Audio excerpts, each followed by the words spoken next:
There we go. We are recording. Welcome, welcome, everybody. Greg Peterson coming to you from the urban farm in the heart of Phoenix, Arizona. And I'm with. I'm Janice Norton. I'm coming from my little farm, Two Piece in a Pod, in North Peoria, about 25 miles away from Greg. Yeah. And truth be told, I kind of create the stuff and, I think of the ideas and Janice actually implements them. So when I said, let's do a Saturday event where we talk about watering, where Greg's head disappears, um, Janice took that idea and got us to today. And so thank you so much for that, Janice. I Well, greatly. we each feed off each other's Yeah, strengths. exactly. Yeah. Exactly. All right. So today, what we're going to be talking about, let's see what's my schedule. She has got the digital version on the computer. I had to print mine out. Um, Today, we're going to talk fruit tree watering. So Janice will be Mhm. doing a presentation about how to water your fruit trees. I'm going to jump in and I'm going to do a short present. These are short presentations we're doing today on Right. extreme care feeding your trees.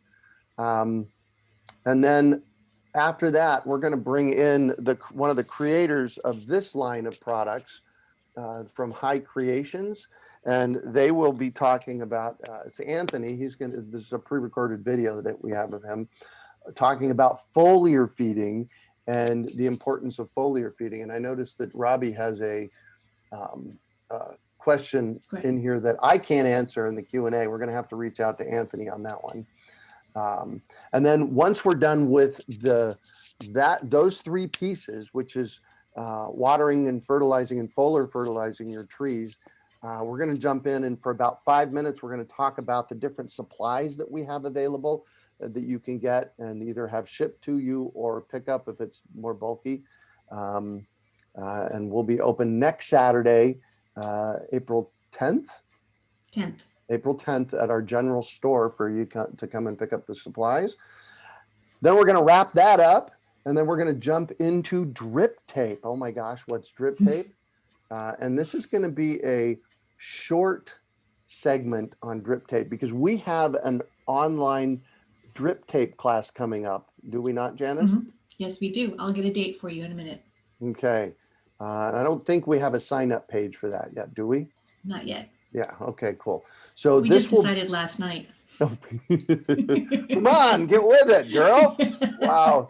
Um, that extended drip tape class will dive in much more deeply into what drip tape is and how to use it and how to install it. We do have the drip tape parts available on our website. There you go. All That's right. our day. Shall we get going? We are starting. My All turn, right. right? Yeah, Here we go. go. Whoops. I got to move some screens. I don't know what you're seeing. Yep, we got you. How often do I Okay. water? It depends. Excellent. So we're talking So, specifically fruit trees here, right? yes, we are talking. Well, this might go apply for both of them, but I'm going to be specifically focused on fruit trees. And this is going to work with fruit trees no matter where you are. Then Did let me actually jump in. Trees. It doesn't specific. This isn't specific to fruit trees. None of This what is true. we talk fruit trees because of our fruit tree program and Mhm. how we believe that the most important thing to do is plant your landscape with edibles. But if you have other trees, this stuff will work, right, Janice? This part will, yes, All definitely. right, cool. Yeah. Go. All Sorry, I'll right. keep interrupting you. No, I mean I'll stop interrupting you. I have the power to mute you. Yes, you do. All right, here we go. How often do I need to water? It depends. That is our number one answer for most questions that get asked to us because there are specifics that are going to be changing the answer for individual people. For example, it's going to be the quantity and type of plants in your space is going to dramatically change the answer to that question.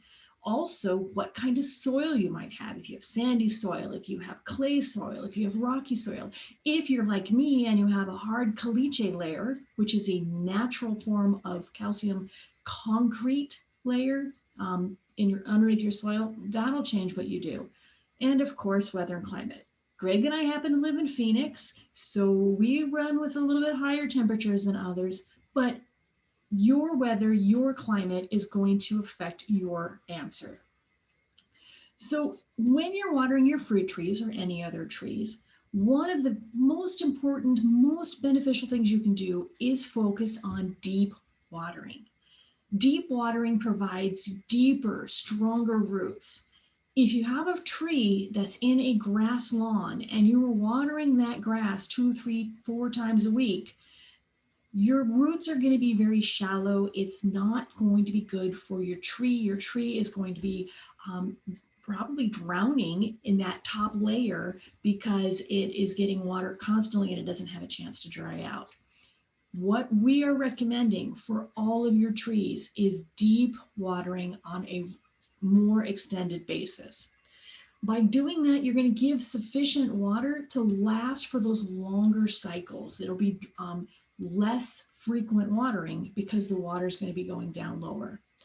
Now, it also flushes out salt. This is a really big problem here in the Sonoran Desert. And any place that you have high alkaline water, the normal waters that are in our salts, or sorry, in our municipal water that comes through our systems has a lot of salt in it. It's a very natural byproduct of our systems that we have. So when you water sufficiently enough, the water will go through the soil and bring the salt with it. And you want those salts to get out of the root zone. And of course, deep watering will give you a soil temperature consistency because water changes its temperature slower than soil. What I want you to do is to fill your basin. Now, what we teach is a full 6-foot wide basin for your tree. In our Sonoran Desert, our guidelines are twice a month in the hot months, and maybe even every 2 weeks in the hottest part of the month, in the hottest months of the year. And our clay soil that we have here, you probably need to consider that each time you water is a 2 to 3 day event. This is going to be different if you are in a different area that has less, your climate. You're going to take your climate into consideration. You're going to take your soil into consideration, but you still need to fill your basin. And I want you to go deep. Again, I keep saying this because it's really crucial. You're going to want to go 2 feet deep for bushes and maybe newly planted trees. And that watering down deep, if you're looking at this picture here, those roots that are out in the outside section of the picture, those roots are the roots that are going to be the ones that are going to be the most important, taking up the nutrients and taking up the water. Those are your feeder roots. You want those roots are about 3 feet deep or even 4 feet deep, depending on your trees. The drip line here, I want you to pay attention to this picture. That dotted line going straight up and down outside the edge of your trees, that's your drip line. That is nature's natural way where the rainwater will hit the tree and run off on the outside and fall on the outside of the tree. That's a very crucial zone for your nutrients.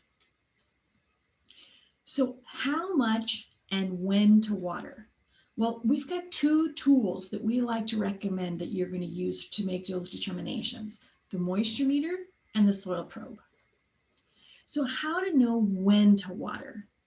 Well, I like to recommend that you get yourself a moisture meter.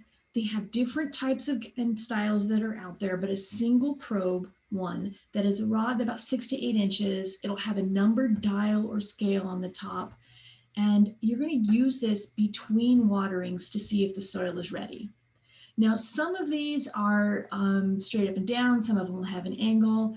If you do happen to see one with 2 probes, that'll give you different readings. Just make sure that the probes are straight up and down and not at an angle. That will end up breaking on you.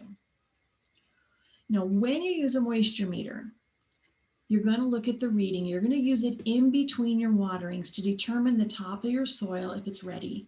Stick it in the ground. If you're up in the high, in the blue zone, or the very top numbers on your moisture meter, you're not going to water. Doesn't matter how long it's been since your last watering, your soil is plenty moist. What you're going to want to do is allow your trees to get down to a middle to low region, not the dry, but the middle to low of the moist. And that's where, like in this picture, it's the bottom of the green above the red, and that's when you water, because that's when your soil has had sufficient enough time to get the air particles going, the airspace in there to dry out, and you're not creating a swampy section, which is really good for your, really problematic if you allow your soil to stay wet too long. The next question is how to know if you've watered enough. Big question when you're looking at your trees, because when they are telling you that they are not feeling so good, Craig likes to have this image of you sitting out there with like your tree, and he puts his hands out and he'll say, what does your tree look like when it's too watered, or when it kind of starts getting all droopy? What does it look like when it's not watered enough? Well, it starts to look a little droopy. Until you've been watching your tree and you can kind of know the difference, this tool can help you know the difference. You use your soil probe. This is a 3-foot long, usually long metal rod. Sometimes you can get them where they're graduated about every foot. On this particular picture, you can't quite see it, but there's a mark about every foot on the soil probe that we have.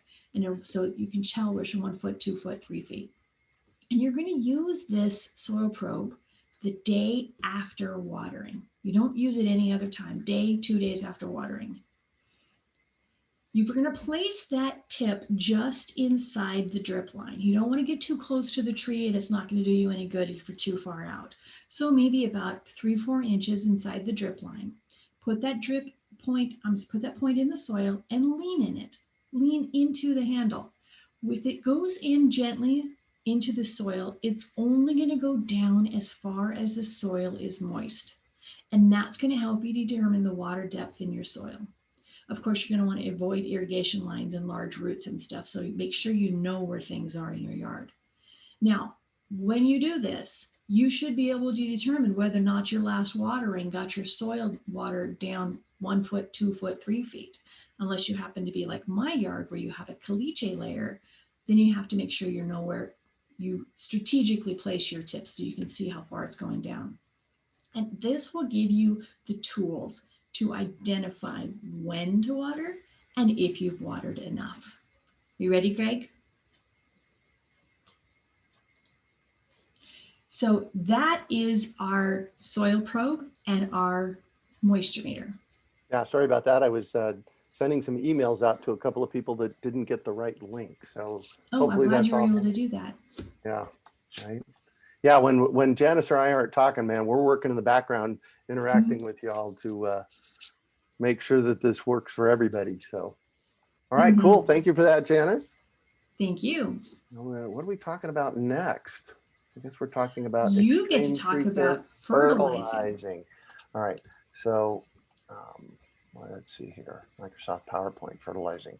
I love it when the technology works for us, eh? Yep. All right, can you see it? I can. Excellent, excellent. Thank you, Miss Janice. Jump over. There's a bunch of questions. Of the questions that I'm seeing so far, all of them are great. I want to answer them live if we can. So yeah, there we go. All right, extreme tree care, fertilizing your fruit trees. So in Phoenix, and really in other parts of the country, we have had some extreme weather, and the past 2 years have been the hottest summer ever in Phoenix. And it's been extreme. And I can't tell you how many people that I have gotten emails from and saying, just in the past few days, a woman named Jan sent me an email yesterday and said, hey, what's wrong with my trees? It's just the extreme heat has gotten to them to a point of wow. So what we've developed here at the Urban Farm is extreme tree care. And we're talking extreme tree care in planting your trees, in creating a basin, in fertilizing, which is what you're going to get in this segment here, in foliar feeding, which you're going to get some of that, and ground covers. So there are things that we have to do that guarantee the success of your trees. And if you're just putting a tree in the ground and walking away from it, don't even bother. Don't even bother, because it may very well not make it. So extreme tree care fertilizing. All right, what's my first one say? All right, this is our fertilizing schedule for the low desert. So what you need to know, for those of you in Toronto and places like that, by Valentine's Day, our trees are already blooming. So if you're someplace that's like Toronto or Washington or Minnesota, you may have to push this out a few weeks to a few months. You're going to have to experiment with that. And I tell people that growing food anywhere is a great big grand experiment. Your job is to listen to what I have to say, and then take it and then go experiment with it to see what's going to work for you. But generally, we like to fertilize 4 times a year: Valentine's Day, Tax Day, Memorial Day, and Labor Day. And what we suggest is an organic fertilizer using 1 pound or about 2.5 cups. We have BioFlora and Tanks Super Mix for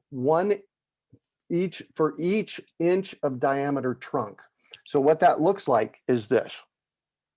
If you have a 4-inch diameter tree, this is about 4 inches. Well, it is 4 inches. This is my apricot tree in my front yard. What we are suggesting is 1 pound or 2.5 cups per inch diameter. So here's what it looks like in cups. So we have a 4-inch diameter trunk times 2.5 cups. So that'll be 10 cups of fertilizer. Or if you want to weigh it out, that's 4 pounds. So 1-inch trunk times 1 pound equals 4 pounds. And you're going to do that, especially the first few years of the tree, 4 times. Valentine's Day, Tax Day, Memorial Day, and Labor Day. And remember, you may have to push that out a few weeks or a month or two if you're in colder climates. And what I encourage you to do is that first fertilizing is right about the time that the tree starts budding out. So if you notice that your fruit trees start budding, or any of your trees start budding out on March 15th, there you go. Fertilize once then.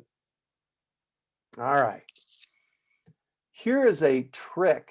So you'll notice, you'll notice that this particular tree is in the middle of my lawn. It does have a basin around it. Those are bricks. My weed wall brick basin is around it. And I have a dog. So that presents 2 problems. How do you get the fertilizer down below the grass and the woody mulch? So this is, you see flowers in the foreground here, but underneath that is a thick layer of a good 6 inches of woody mulch and grass and my pooch. So here's the thing. If you get an organic fertilizer, your dog is going to love it. They're going to roll in it. They're going to eat it. They're going to bring it into the house because they smell like stinky fertilizer now. So what do you do about that? Here is my suggestion. You're going to have to gaze hard at these pictures. Top right is a shovel. It's a sharpshooter shovel. And what I'm doing at the top right is I'm pushing the sharpshooter shovel in. Sharpshooter shovels are about 18 inches long, the blade on them. You can use shorter shovels. You just shove the shovel all the way in and you rock the shovel back and forth to create a wedge. And that's the circle down in the bottom of your screen. That wedge goes down a good 12 inches. Then you pour your fertilizer in that and cover it up. Now, I usually do for my mature trees, I usually do that for, like 5 or 6 times around the base of the tree. Don't worry, you're not gonna, if you're coming 12 to 18 inches to 24 inches away from the base of the tree, you're not gonna hurt the roots. It's a minor root prune, it's not a problem. Then you cover it up. So that's the fertilizer shovel wedge method that I like to talk about. Here's just a couple of the fertilizers that we sell. These are organic. Tanks is the bottom one. BioFlora is the top one. Tanks is a 10-pound bag. The BioFlora is a 50-pound bag.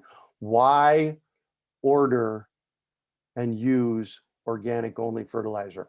That's a long story in itself, but here it is in a quick. And I love to, this is the most told story.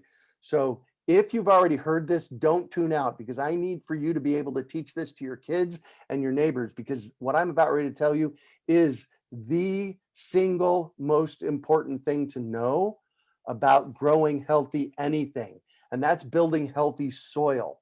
There are 5 components of healthy soil. You likely only have one of them. That is dirt. So if you only have dirt, and if you're planting your trees or gardens in dirt, good luck with that. You need to give them a limb up or a branch up.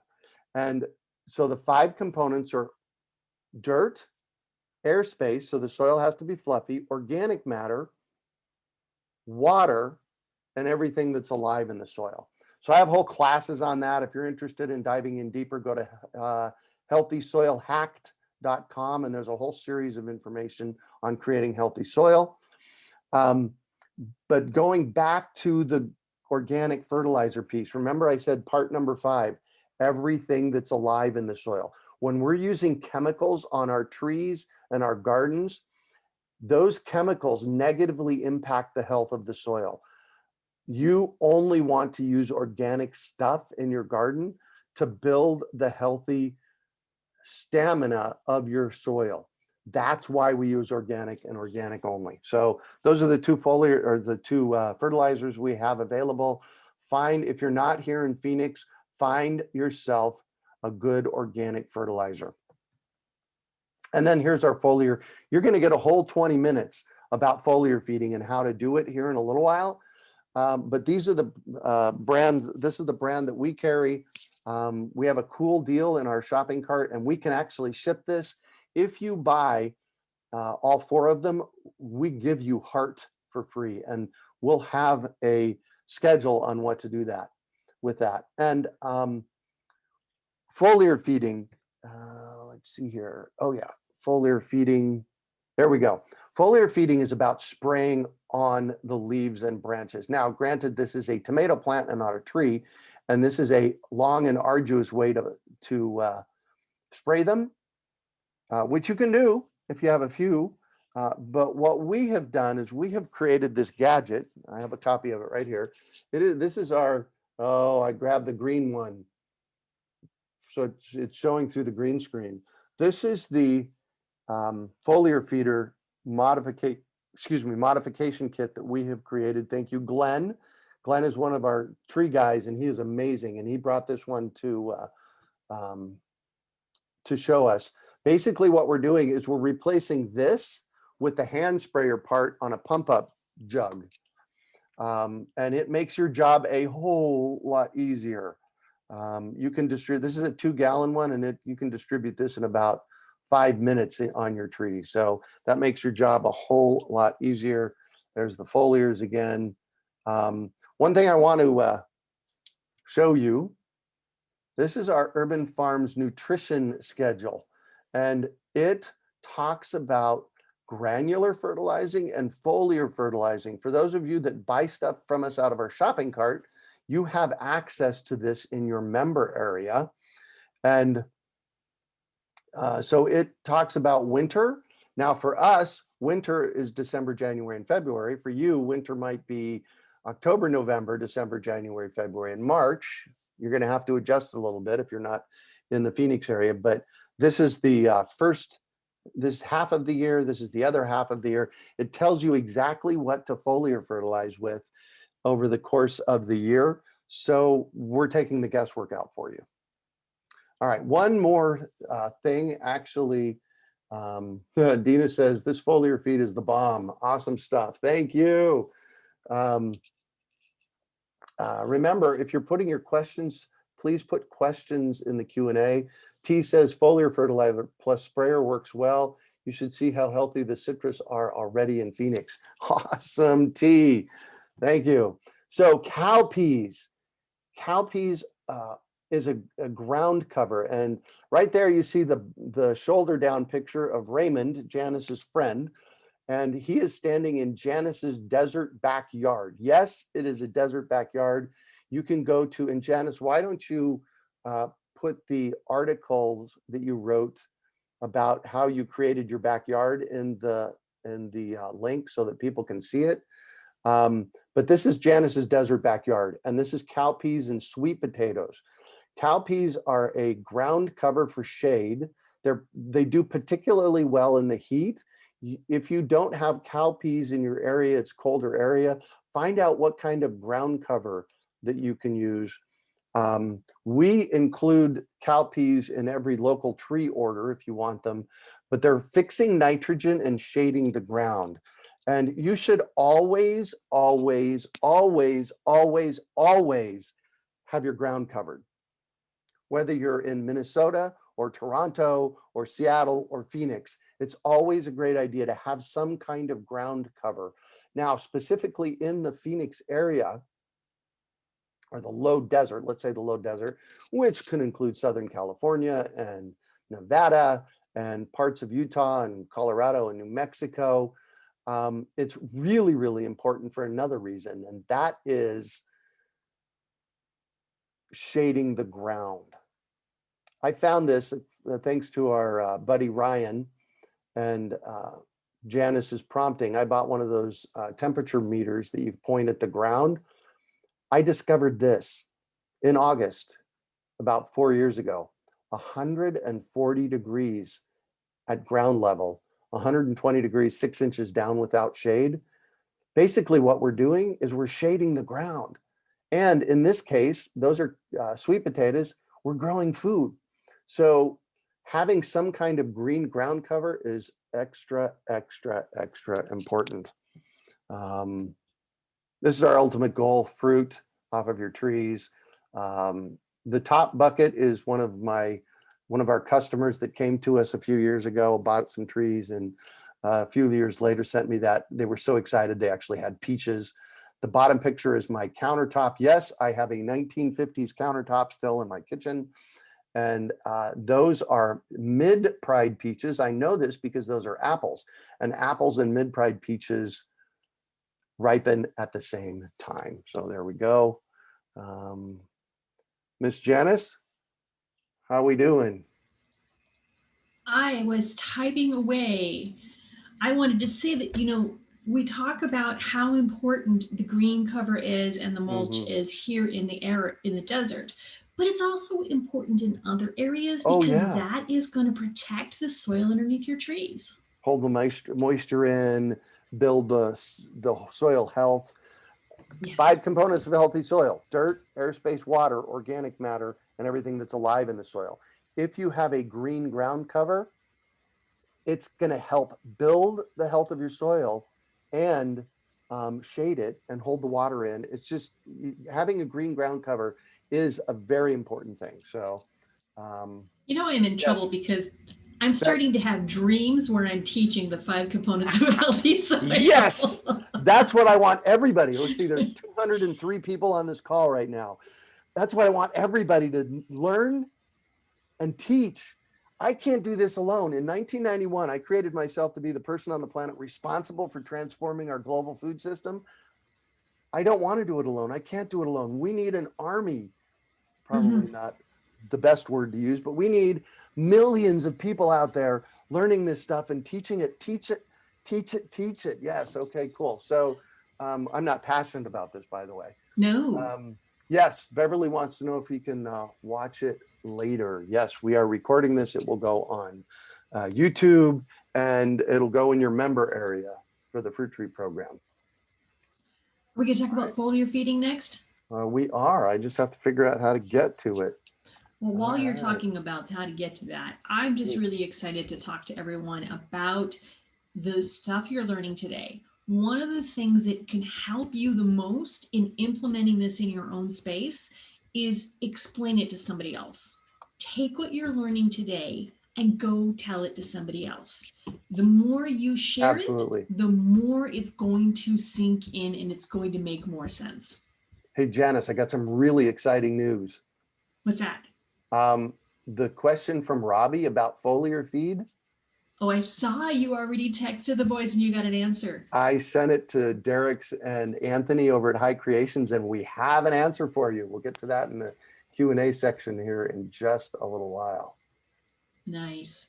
All right, let me see here. I know that this is possible to While you're doing that, I'll answer a couple of questions. Jackie says, please clarify how often in the hottest months. How Jackie, often if to you what? are in, sorry, How what? often to what? How often in the hottest months? Jackie, if you are going to water in the hottest months Hmm. in the desert, what we are saying here, especially in Phoenix, is every 2 weeks. We used to say twice a month, but that's just not enough in the temperatures that we're having. So I'm going to say make sure you're aware of where you're at and the type of soil that you have, but it's still going to be about every 2 weeks in the hottest months of the year. Here's the thing. So we have a fruit tree program here in Phoenix. It's the Urban Farm Fruit Tree Program. I planted my first fruit trees in Phoenix in 2000, and no, in 1974. If you do the math on that, it was 45 years ago. I know I don't look that old. Thank you very much. But that was 45 years ago. I have been planting trees in the desert for 45 years. The fruit tree program started in 1999, and we have guidelines that we've created for the fruit tree program and rules.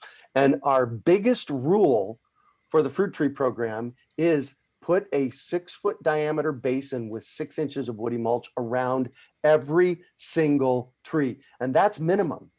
If you have a drip line, a tree with a drip line that's 8 feet, the basin goes to 8 feet. If it's a 10-foot drip line, it goes to 10 feet. So, And drip line is that outside edge of that tree. cool. So creating a forest-like environment underneath your tree is going to hold on to moisture. It's going to build healthy soil. Remember, 5 components of healthy soil: dirt, airspace, water, organic matter, and everything that's alive in the soil. Woody mulch is organic matter. Mm-hmm. So I add to my basins that I have woody mulch in my trees, I add a good 4 to 6 inches every single year. What happens at that interface between the dirt and the woody mulch is the soil starts breaking down the woody mulch, the life shows up, and within a short period of time, 2 or 3 or 4 months, you are getting healthy soil built at that interface without you having to do anything, and except add woody mulch. And it acts as a sponge. It holds on to water. What you'll find, and that apricot tree that I showed you a little while ago, what you'll find is that the feeder roots, you'll get these fine little feeder roots coming up, in this particular case from the apricot, up into that woody mulch. It is amazing how much of a difference that makes. So planting trees, the single most important thing, well, I say that about a lot of things, but one of the most important things is 6-foot diameter basin, minimum 6 inches of woody mulch. That is going to help you hold onto the water and so on. And see what happens when you ask a question when we're in the middle of things. Okay, Greg, you're passionate. All right. I love it. All right. Let's see Shall here. we do foliar feeding so We are we can doing get to questions later? foliar feeding right now. Optimize video clip, share sound. There we go. You guys ready? Here we go. Make sure that welcome, Anthony. You can hear me, Hey, Janice? Greg, thanks for having me on. You bet. All right, so today we're going to talk about the wisdom line, and we are going to go over extreme tree care for our deciduous and citrus trees. This is the wisdom line. These are the products we'll be using: heart, a humic acid; soul, another humic acid; essence, which is a liquid kelp; and noble gills, which is a fish emulsion with our deciduous fruit trees. Let's go ahead and start talk about our first foliar application. So that is going to be at bud break. That's going to be at during the springtime. After bud break, we're going to stop. We're going to stop foliar feeding and wait till the full bloom. You got your flowers. We don't spray the flowers. So once your flowers are done flowering, you actually have some fruit on the trees, and those fruits are starting to grow. So we can resume some foliar feedings. And for that, during that period of time, you will foliar feed maybe once every 3 to 4 weeks. And as our temperatures get warmer, we have longer days, your food is developing, you can keep spraying your fruit with foliar sprays up until 2 weeks before harvest. What's going to happen with those 2 weeks, that last 2 weeks before harvest, is that's actually to increase our shelf life. That's so we have a fruit that's going to last on our shelves a little bit longer. It's going to be fresher. It's going to be sweeter. And it's going to hold up better. As we come to the end of our growing season, some of our deciduous trees are done when we're recording this, and they're going to need what we call post-application drench. That's just going to be a straight hand watering, whether it's pouring it over with the bucket, you have a spray and hose, and what that's going to do for the tree, that's going to give it some nutrients, because we just pushed them all into the fruit. All the energy went into the fruit. The tree's at this point it's exhausted, and we just need to be able to give it some nutrients, relieve some stress, get it ready for dormancy. And when does that start, Anthony? So it's gonna be we're pretty close to it right now. We are in August, coming into September. So about by October is when you would like to have given your post-drench application. We're not going to give them any foliars at this point. Our next foliar will be towards the end of winter. So after we've given our post-drench application, let's say we did in October, we're going to go on to winter. We're going to get some chill hours for our trees, which are deciduous trees here. They need their chill hours, and tough to get them in Arizona. But once that has been fulfilled, we're going to go ahead and give a foliar application. Now this application will probably be sometime closer to the end of January, maybe early February, once we're done with our coldest part of the season. And why are we going to do this, and why do I think this is the most important application? Well, it's because it's still in dormancy. And when we apply nutrients during dormancy, we are actually affecting the genetic potential of those plants. At that point, we are able to influence the gene. Well, once it starts growing for the season, that's it. Those genes are turned on, and it's full cycle from bud break all the way to harvest. You can't make the fruit any sweeter. It's already been determined. But if we spray it in the winter, and we help but able to express what we want, which is a sweeter, larger, higher quality fruit, that's when we can do it. So that's why I think that's one of the most important applications we can get is during the winter. Coming back again to it, we'll start off with bud break, and then the cycle continues. So you mentioned drench and foliar. What's the difference? All right, so a foliar is just a different technique. It's actually, you will be spraying a nutrient solution on the leaves, the bark, the branches, the fruit. The only thing you will not spray is the flowers. So don't wet the flowers. That's a no-no. That's a negative. We don't want that. As for a drench application, that is something where we are actually filling water around the base of your tree. And that could be done a number of ways. You could have a pail, you could have a bucket, you could have a spray and hose. The idea is that we're actually sending some nutrients down towards the roots. Citrus trees, in comparison to a deciduous tree, they don't have a real dormancy. They don't really shut down like that. They don't lose all their leaves. There's not a chill out requirement for that. Your first application there will be, as again, at bud break, and you can spray up until you get flowers, and once you get flowers you'll stop, and then after you've got some fruit that's set, you can continue to spray again, and then you'll have one final application 2 weeks before harvest, and that again is to increase your shelf life. One big thing that can be done in the off season for our citrus trees is to apply heart, which is a humic acid. Again, that'll be drenched, hand watered, or flood, however you deliver your water to your trees. But what this does, it is actually helps with water penetration. It's also going to relieve some environmental stresses, being that humic acid naturally stimulates roots, relieve stress off the plants. It helps deliver some macro and micronutrients, and it also helps aerate the soil, or loosens up that compaction and makes it easier for those roots to get established, go further, and to go deeper. So when is bud break for citrus? So bud break for citrus is going to be closer to your fall, your cooler months here in Arizona. And that'll happen definitely probably before December, just depending on Yeah. your variety of citrus trees.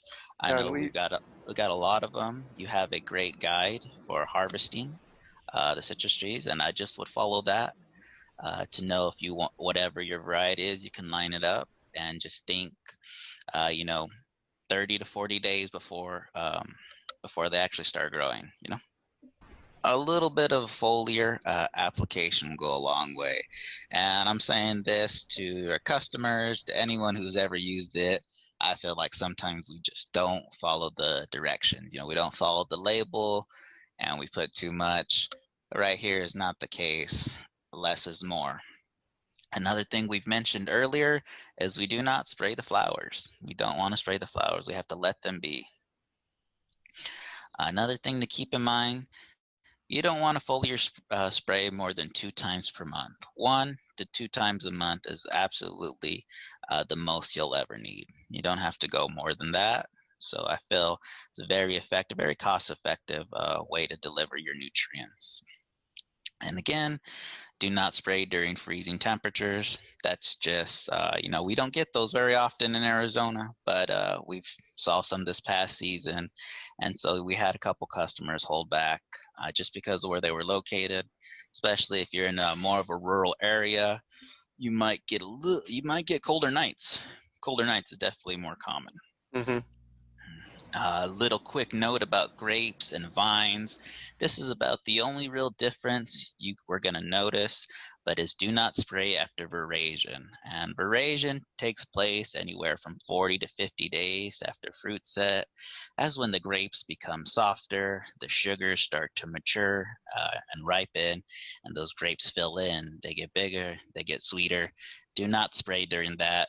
Just leave it alone. It's fine. You don't have to worry about that anymore. So that's when the fruit is actually getting ready to ripen.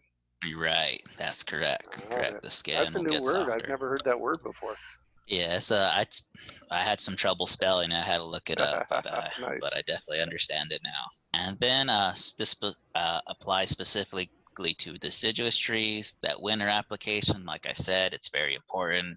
It influences the genetic potential of those plants. You know, we're trying to maximize it, and that's what we do. We're gonna spray in the winter. It may sound awkward. It may sound like no one's ever told you to do that before, but I'll tell you, it's very beneficial. Even if you only get maybe 1 or 2 sprays, it'll still make a difference overall. Before you go off this slide, foliar goes a long way. A little foliar will go a long way. Right. So a 32-ounce bottle is at least 32 doses, right? At least it could be double. You know, you could almost get 64. So Just that's, depending on the age of your fruit trees. yeah, so that's a half an ounce per gallon is a half dose. That'll give you 64 doses in a Yep. quart. And if you think about 64 gallons of solution, that's a lot of water. That's a lot of water. Yeah. Yeah, it's definitely very cost effective. Excellent. Now that we've talked about them, when to spray, let's talk about the applications. At your bud swell, your bud break, you're going to go ahead and introduce Noble Gills, which is a readily available nitrogen source. Essence, which is our liquid kelp, full of micronutrients and plant hormones, which that's what you want. It's all natural, not synthetic, so it's part of the plant.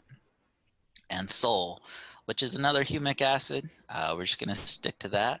It is actually going to be your transport molecule. Sol has a very unique molecular structure, so it's able to bind with pretty much all your macronutrients, all your micronutrients, and trace minerals, and it helps make that pass through the stomata, through the plant cells, so directly drives those nutrients to where they need to go.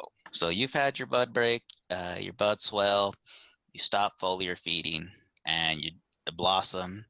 It's after blossoming. We're now going to introduce a little bit more Noble Gills, and we're going to do some Sol. So 2 ounces of Noble Gills for that application and 1 ounce of Sol, which that is going to be great. That's going to have tons of calcium, phosphorus, magnesium, potassium, nitrogen.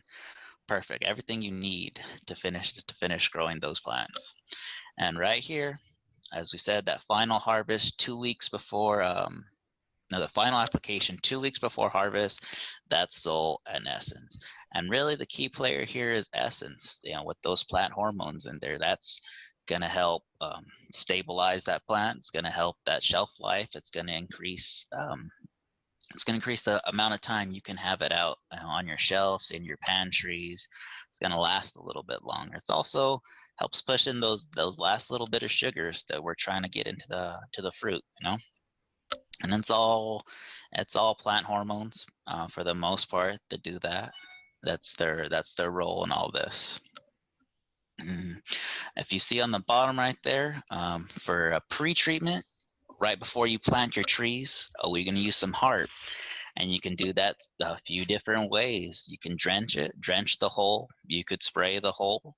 The idea is you want to get the humic acid down, and then you want to water it in some more. So it's actually, the humic acid is insoluble in water, meaning that it's going to move with it. So the more water you put down, the further and further that humic acid is going to go. It's going to relieve compaction, and it's going to make the soil softer so those roots can really get established. Not only that, it's a root stimulant. It's a win-win for your new bare root trees that you're just about to plant. Nice. And y'all may be thinking out there, this is pretty complicated. Why do I need all of these things? And what I want to tell you is that this summer and last summer have been the hardest on trees that I've seen in over 40 years. So we need to do absolutely everything that we can to give our trees a limb up. And we found High Creations and have used their products, and we're really happy with them. So Heart, Soul, Essence, and Noble Gills your trees, for sure. They're going to do a lot better in the summertime that way. Absolutely. And like you said, it's not really, I don't find it so complex. I feel we've broken it down as best we can to make it easy and accessible to everyone. And yes, for sure, right now, items like Heart and Soul, they're probably some of the best amendments you can put down for your trees right now, just because you said it is a hot summer. It's just been blazing. I felt like it's been 110 all summer, every day. So I can only imagine the type of stress we're putting our fruit trees under with this sun. Well, fruit trees and all your plants. You can use this on fruit trees, bushes, plants, everything in your yard. So I got a question for you. Where do you get all this data from? You're presenting all of this, and you guys are experts. Just give me 1 minute about your background. My background is in microbiology from the University of Arizona, and that's where I went to school. But I say my real education came from the job. Definitely my business partner, the co-founder, CEO, Mr. Derek Zellers, has educated me greatly on all of these different types of soil amendments, fertilizers, this kelp. And a lot of it has been just, we have to experience it in the field. We can talk about this all day. Totally, that's us. We'd love to talk about it all day. But seeing is believing. And when you go, I've done this in my backyard just to start years ago. I tried humic acid, and just in a small plot. Man, I tried digging a hole that first time, and you can't even get the shovel to go down in the ground, more than 2 inches. And after about a summer of some treatments, so say maybe once a month, and I watered it in really well, you could put the shovel down and almost, take it all the way to the end of it. It'll slide right in with just, your foot. We'll go into it, talk about each product individually, briefly. Like you said, Sol can be drenched, hand watered, flood, or foliar fed. Other applications that, we didn't cover in detail, which is excellent for seed starting. It's great for your seedlings, great for your transplants. You can use it on established plants, trees, lawns, your succulents. And what we say about Sola is our most versatile product. It enhances other products. So even if you already got nutrients, if you're already set for the season and there's only one extra thing you can buy, get Sol, baby. It enhances everything. So nice. Just that transport molecule really makes a difference. Looking over Essence, the same. So a little bit of this information is going to be repeated, but hand drench and foliar feedings. Once again, this is really good for your seed starting, your established plants, transplants, lawns, and succulents. What I have found out using Essence with succulents, say cactuses for instance, that they tend to be more supple with the foliar application. And we're talking about maybe one foliar application a month. We understand cactuses here in Arizona, and they don't need much. So this can be done maybe once every month, maybe once every 2 months. But just that little application is going to help keep that plant supple. It feels it's got texture to it.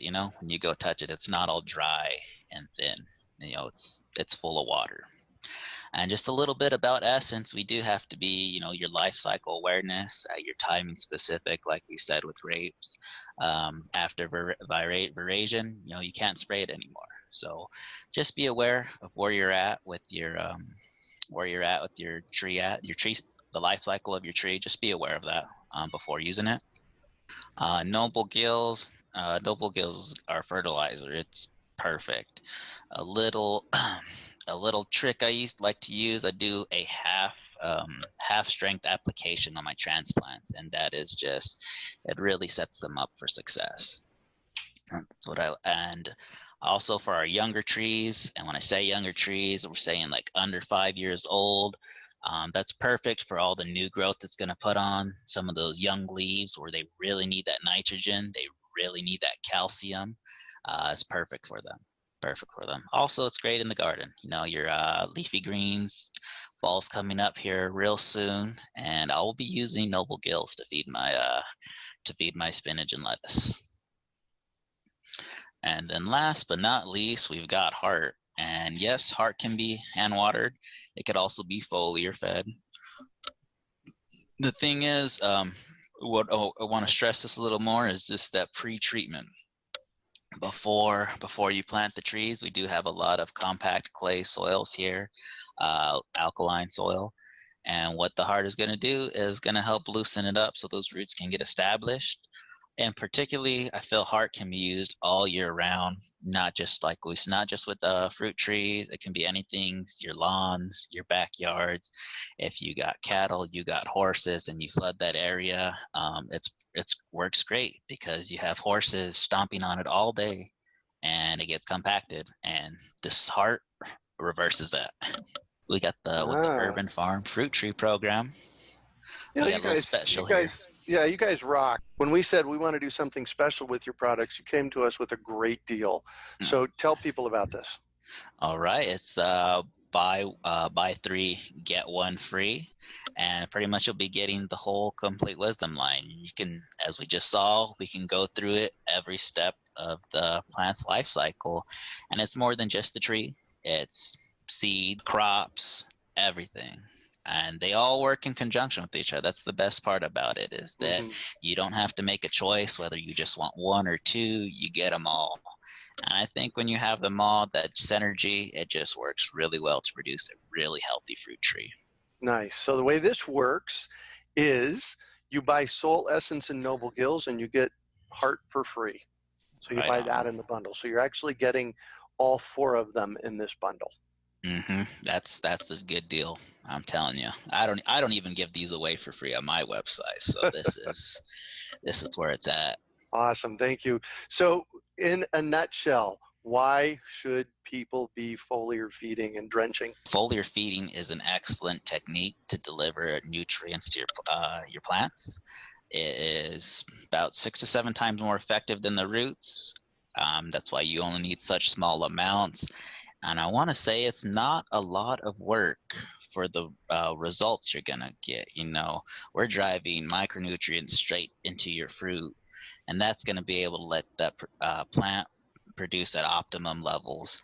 And why are you going to drench? Well, just because it's tough to grow in this soil out here in Arizona. But it's like that in a lot of places. People have clay everywhere. People have sandy soil. People have just terrible, compacted, hard caliche soil.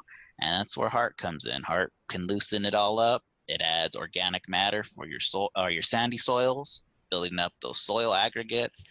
Overall, it's just great for the earth. It's great for the ground. No matter fruit trees, laying grass, or putting out transplants. Awesome. Thank you so much for joining us today, Anthony. Thank you, Greg. Appreciate it. Wow. Oh my gosh, that was some great information, number one. And number two, Janice and I have been over in the Q&A box answering questions like mad. Yes, and tagging some that we want to answer live. Oh yeah, we've got a bunch that we're going to answer here in the next little while. Right. So Janice has next about a 5-minute video on the different supplies and where you get them. And I actually have, all right, you can't see that because it's green there. This, I have some of the things that we, Weird that we floaty things. have available. So you want to jump in, Janice? All right. We do have some products available on our store. We can talk about these specifically so that you can identify what would be good in your area. Locally, we offer bioflora crumbles in a 50-pound bag that does not ship, so that's a local purchase only. And we do have Tanks Supermix. We can ship that. Now, the nice thing about organic fertilizers is the NPK are very equal in number and they don't burn your plants when you put them in the soil. You can get those at store.urbanfarm.org/granular. We have the liquid amendments that Greg went through. That is our Noble Gills Essence Soul and Heart combo. You do save when you buy 3 get 1 free on this one. That's my bulk is buy 3 get 1 free on that. You can get that at store.urbanfarm.org/foliar. Anyways, once you get into the store, you can flip around any of the pages to get what you like on that one. This does ship. Our mulch, we are huge proponents of mulch. This is crucial, and I love this decorative wood chip bag that we have here. It is Tree Well top mulch. It's what goes on top of the ground. It'll turn into compost as it degrades. It is perfect. We want 6 inches deep, 6 feet wide around your soil. Yes, sir. Great. So this is going to answer a question that somebody has in the shopping cart or in the Q&A as well. And you want to keep the mulch away from the base of the trunk. What we suggest is putting the tree on a mound in the middle if you're planting it that way, and then putting the woody mulch around it. The other thing you can do is I just put bricks next to the trunk that keeps it away. When you're watering, when you're putting soil in there, you want all of that. I mean, when you water, it'll go to the trunk, but it'll go back into the soil. Yeah, your trunk can have disease if you have it too deep or if you have mulch going around the trunk of the tree. Yeah, so keep the mulch away from the trunk. A couple other things. So more than anything else, we sell the woody mulch as a convenience. We have other suggestions. One of the huge, great, incredible suggestions, and will you look up Chip Drop and put it in the, when we had the Chip Drop founder on our podcast recently, and that was an amazing story. Maybe you can grab that one. You know what, Janice? That's actually where I was going. All right, cool. Perfect. So Chip Drop is a service that connects you with a tree service that is chipping tree branches. The thing is, and you just go to chipdrop.com, the thing is, you need to know that you're going to get a lot. It's not unusual for you to get 20 or 30 cubic yards. That is a pile 8 feet wide, 6 feet tall, and 20 feet long-ish. So if you go with Chip Drop for bulk, it's free. You can put in there to get them quicker. You can put in there to pay for the drop fee for the tree service, and I think it's like $25 or something like that. I would always do that. And you're helping them because they don't have to spend hundreds of dollars to dump it at the dump. So check out chipdrop.com. And if you're in the, go ahead, Janice. And the podcast is in the chat room. Oh, nice. And if Mary says, I love Chip Drop, no kidding. If you're in the Phoenix area and want to get a truckload of woody mulch Arizona Worm Farm is an amazing organization here in town. And they have woody mulch that you can get in bulk and they can deliver it for you. It does cost, so just know that. But like I said, more than anything else, this is a convenience. So if you have 1 or 2 trees, buy the bags locally here. The crucial thing when you're getting chips in a bag, wood chips in a bag, is you want to make sure you're getting stuff that's not dyed, not treated, Or not and rubber. They're not rubber. They're not, and even you don't even want cedar because that's got a natural antibiotic in it. And you're trying, Right. or I'm sorry, not antibiotic, anti something. Yeah, exactly. Yeah, anti something. You want to encourage life. That's why we get wood chips. You want to encourage that bioactivity that's happening under the soil. Yeah. Mary wants to know if you can get exclusively organic. No, I don't know that you can get exclusively organic anything anywhere anymore, but no, you can't. Now, if you are shopping on our cart locally and you want to pick this up next weekend, we can. Make sure you click the little box that says buy 3, get 1 free, and every quantity of 1 is 4 bags. We also have that same deal. We have the buy 3, get 1 free for our Farmer Greg's planting mix. These are sold in 1.5 cubic feet. Our woody mulch is 2 cubic feet. You can get that at our general store. We'll have both of these locally on April 10th. For those of you who are not locally, bear with us, we'll get through that. Also a local purchase, we have azomite, but we do offer this in 2 versions. Azomite is the literally A to Z of minerals, including trace elements. It's really cute how they came up with that. It's an acronym, Greg. I know. We have 44-pound bags. We like them as granular as opposed to the dust, because you can get this in some places as a dust. We like the granular. It's going to break down. These are natural minerals that you can find in our soil. Arizona desert is jam-packed with minerals, but it's not always easy for the trees to get it out. If you happen to live someplace where you don't have a lot of minerals in your soil, you're going to want to put this.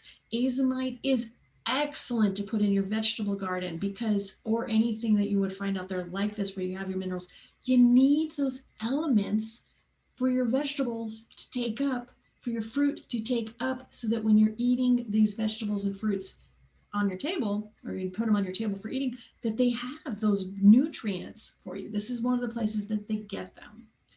And again, we have that at the general store. Now, in our general store, we sell those in 44-pound bags. If you just want to get a combination, we do sell it in 5 pounds. We have worm castings, azomite, and mycorrhiza fungi in this combination pack. It is a crucial element for our fruit tree program. Greg's holding up a single tree, right? That's our single portion, 1 pound, 1 pound, 1 ounce. We require you to plant these when you buy our fruit trees because we're convinced that this is making a difference, and we have more video and photography evidence showing the difference of trees that are planted with these and without these amendments.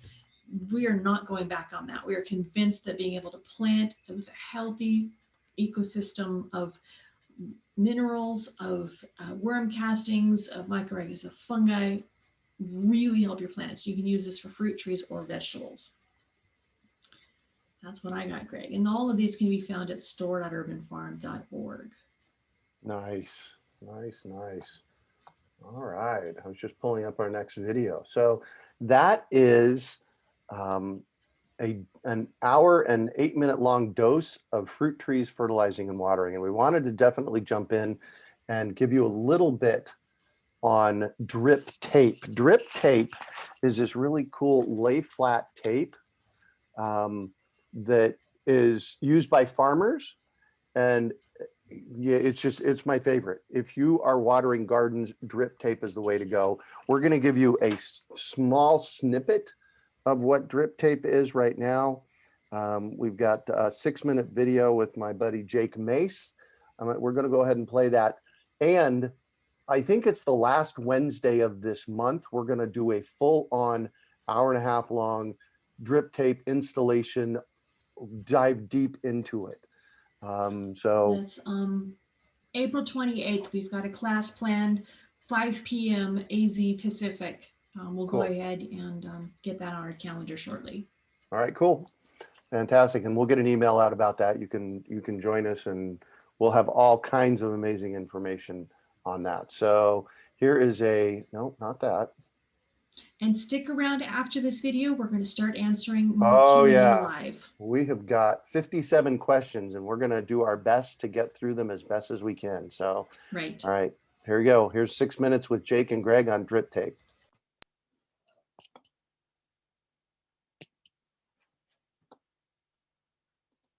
I need to make sure that I share the audio, otherwise you guys won't be able to hear it. There we go.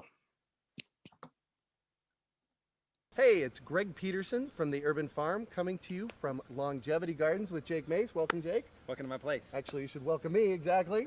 Greg, we just did a video where we set up this raised bed and filled it with soil, the exact soil mix that I use. Yep. Folks can get the link to that in the description or comments below. But now, what are we doing? Nice. So I get this question a lot. People want to know about drip tape. This is not drip irrigation. This is drip tape. This is what farmers use. Okay. And the cool thing about drip tape is that it's pressurized evenly throughout the system. The problem we get a lot with drip irrigation is that the pressure at the beginning of the system Is different. than the pressure at the end of the system. So And usually at the end, it's a lot lower pressure. Exactly. And those plants don't get the water. Right, exactly. So basically what we have here is we have our incoming 5/8 inch pipe. And that comes from the grid. So this Sure. is after somebody's already got the water coming from the grid to their raised bed. Exactly. And you're now going to tie this pipe into a drip tape system. Right, so we're just going to slip it on here. Now, interesting thing, this pipe gets really stiff. So if you're doing it and it's too hard to get it together, Or if you're doing 100 of them at once. or if you're doing 100 of them at once, exactly, go get a mug of hot water, boil water, and you can soak the end in hot water, and it softens it up so nicely. Now we have the water coming in. Okay. We haven't sealed off the other end of this guy, so we have to seal off this other end. Now they sell attachments for the end pieces. So you could hook up an attachment that will go to another bed. Exactly, so you can just chain them on. Or if this is the end of your system, you can cap it off. And here's how I cap it off. It's really simple. You just fold it. I just fold it over. I mean, those end caps can be expensive. They can add up if you're doing 100 of them. So Exactly. that'll save you hundreds of dollars. Right. So one of the things that I use this pink wire, and this is just pink electrical wire, and I use it instead of one of these. one of these. Well, these cost a lot of money. They do. These are you can buy in a big roll. Right, you just buy this by the roll. We'll actually have this cut as our pop-up nursery as well. Oh, okay. But here's the reason I use them. Put that in the ground next to it. I know for a fact that over time that disappears. That disappears, right. And the pink's never going to disappear. So you can see it, so you can do adjustments and improvements. Exactly. And So fix it and stuff. I've gone to using only this at the Urban Farm now. I've gotten rid of all the other wires and everything. So take that, wrap it around there real good for me. Okay. Like this? Yep, just and this way? twist it. Yep, twist it tight as you can. Tight. That works. There's really no wrong way to do it. And then kind of twirly it maybe. Yeah, there we And go. just start making the pressure high, right? Yeah. Yeah, exactly. You're good. So this is what it looks like, Greg. It's like super flat, and it's not sticky like tape. No. It's just a flat piece of irrigation line. They actually call it lay flat tape. Okay, lay And flat tape. what happens when it fills with water is it fills up to a tube. Right. And then every 8 inches, there, in this particular one, every 8 inches there's a hole. Wow, okay. And that hole That's lets enough water out. to let the appropriate amount of water out. Right, so it'll put, if you put it on for 20 or 30 minutes, it'll put a ring of water around your plant right there. Nice. This is really interesting the way the connectors work. So this connector is going to go into this pipe right here. The regular 5/8. The regular 5/8, exactly. We're going to take the drip tape and we're going to put it on there while this is open, and then we're going to kink it closed. And what it's doing is it's cinching over that drip tape And locking it on. and locking it on. Ooh, nice. Yeah, isn't that nice? It's pretty good. Okay, so Cool. now we've got the first piece done. Okay. Okay, the next thing we need to do is we need to attach it in here. Which you could just take some sort of nail, but this is a much better tool for that. Yeah, this is a $7 tool. And this just pokes a hole. Like if you were going to torture somebody, you can like... Don't even go there. It just pokes a hole in the pipe. Okay. There we go. And then we're going to work this in there. Again, a jar of hot water or a mug of hot water will help. Okay, so now we're going to go down to the other end here. So the water comes through this main line. Main line. Some of the water goes in this strip tape, Yep. and some of the water goes in this strip tape. Exactly. Greg, I know you, and I know that you like to garden economically. Yes. Which means on the cheap. Yep. But still effectively. Absolutely. So you figured out some ways to cut costs and keep the costs low with this, which is using a stick or a stake and a unique Greg Peterson urban farm method. Yeah, well, actually, So I got show this us. from Scott Murray, so Oh. I won't claim this one. I got this extra here. I'm going to cut it off with a few inches on the end. All right. Now, and we take an extra piece of this. Okay. I'll need about 4 inches. Hold on to that. Hold on to that.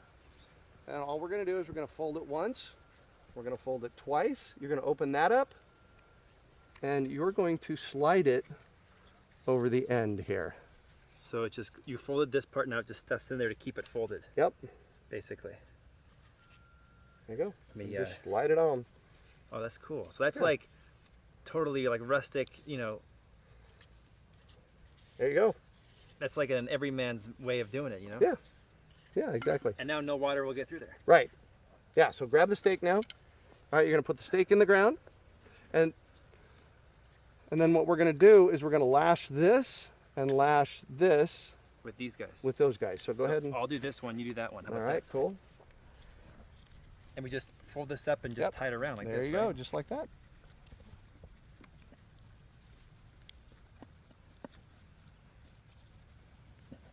I've been to your house, Greg, at the urban farm, and you've got all your garden grown with this method. I do. This is what I love. So, and then the last thing we do, so we stake them at the end down here like this, okay? The stakes hold them taut, because, you know, as they heat up, they'll expand and contract and like that, and this Sure. way they don't move down at the ends. And then I'll use my U-shaped wire, just like so. To make it the shape you want it. Yeah. And now what you've done is you've taken this main line and you've tied it into my garden Right. that already has irrigation to it Exactly. for this video, so we can turn this on. It should work for the audience watching. Let's do it. Okay. Oh, look at that. There it goes. It's working good. Now Yep. they're kind of like a tube, Yep. and the water Yeah. is just coming through. And now Yeah. the plants that we plant in this raised bed will find that water as they grow. Exactly. I like it. And I found that they last for a very long time. That's the thing. People always make you nervous, make you think that your irrigation is not going to last or it's going to get clogged. But you Right. found that this lasts and does not get clogged. The batch in my front yard has been there for like 5 years and it's still going great. And the other thing is, because of the way they laser cut them, they don't clog. So when it pushes another batch of water through it, it clears out the holes, so the holes just don't clog. Because sometimes some minerals can clog it up, but Yeah. you found that this doesn't happen. Doesn't happen here. Wow, that's cool. Yeah. So where can folks get drip tape if they're in the Phoenix area? Well, you can get them at our pop-up nursery, Which is urban. urbanfarm.org. Okay. And Cool. we'll be setting up bundles of drip tape, so it'll come with drip tape, it'll come with the wires, it'll come with the end pieces and the on-off valves. So like a pre-thought out system. A pre-thought out system. That's great. Thanks for coming over. Yep. People are always concerned and have questions Thanks, about how to irrigate their garden. Yeah, and this is a great solution.